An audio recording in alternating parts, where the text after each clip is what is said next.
There comes a day when you stop waiting for their text.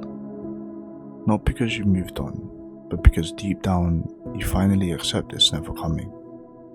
And somehow that hurts even more. You lie awake at night staring at the ceiling, replaying every conversation in your head. Should I have said something different? Did I do enough? Did they ever really love me? And then you ask yourself the question almost everyone asks after losing someone they love. Why does heartbreak hurt so much? You tell yourself that if you could just go back, one more conversation, one more hug, one more chance to explain yourself, maybe everything would be different. Instead, you're left with silence. The kind of silence that's louder than any argument. The silence that follows you everywhere. The empty side of the bed. The pub you can't bring yourself to walk into anymore. The messages that will never appear on your phone again. What's strange is they're gone. But somehow they're still everywhere. They live inside your routines. You still reach for your phone because something happened and they're the first person you want to tell. You catch yourself looking for them in crowded places. Sometimes you even dream that they've come back, only to wake up and lose them all over again. That's the cool thing about heartbreak. You don't lose someone once. You lose them every single day. Every birthday. Every holiday. Every achievement. Every bad day. Every little moment where your instinct is to turn around and share it with them, only to remember you can't.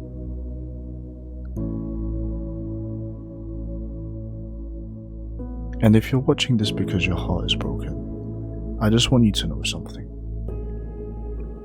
You're not crazy. You're not too emotional. Then you're definitely not weak. Maybe you've spent the last few days pretending that you're okay. Maybe you've been smiling around your friends and families, and when you're alone, you're crying. Maybe you've read old messages and seen old photos that you promised that you'd delete. Maybe you've even checked their social media page, hoping to get some clarity. Most people won't admit that they've done those things. But the truth is, most of us have. Because when someone becomes such a huge part of your life, losing them doesn't feel like losing a person. It feels like you're losing a part of yourself. People love to say, just move on. Everything happens for a reason, as if the person who became your favorite hello suddenly becomes a stranger. As if love has an on and off switch, and it doesn't. Because when you truly love someone, they become a part of a future that you imagined. And when they leave, it's not just a relationship that ends. It's also the future you were quietly building in your mind. All the holidays you imagine taking. The apartment you dream sharing together. The inside jokes that would never get old. The family that you pictured. The life you thought was waiting for you. That future disappears in an instant.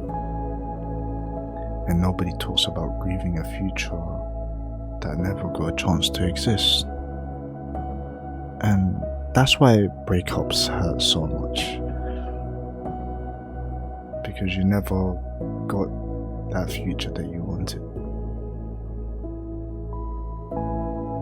You're not only grieving a person, you're grieving the version of your life that will never happen. And maybe that's the hardest part, because no one's preparing you for grieving someone who's still alive. Someone you could text, but shouldn't. Someone you still love, but can't hold. Someone who's out there living a life that no longer includes you.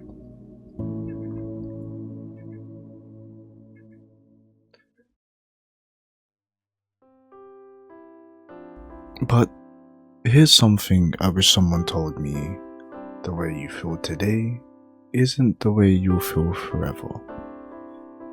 I know right now it doesn't seem like it. Right now it probably feels like the pain is never going to leave. Like you'll never laugh the same, never trust the same, never love the same. But one day, without even realizing it, you'll wake up and they won't be the first thought on your mind. You'll hear that song and it won't hurt as much. You'll pass that place and keep walking. And it's certainly not because you forgot about them, but because you finally made peace with the memories. Healing isn't about pretending someone never mattered. It's accepting that they did. And choosing to keep living that way. You see, when you get a wound, it hurts. But eventually it heals and it turns into a scar. And that's how relationships are. You'll look back at your scar and probably even laugh on why you got that. So, if you're watching this while your heart feels like it's falling apart, I want you to hear this. You're not unlovable. You are not broken. And this chapter of your life is not the end of your story.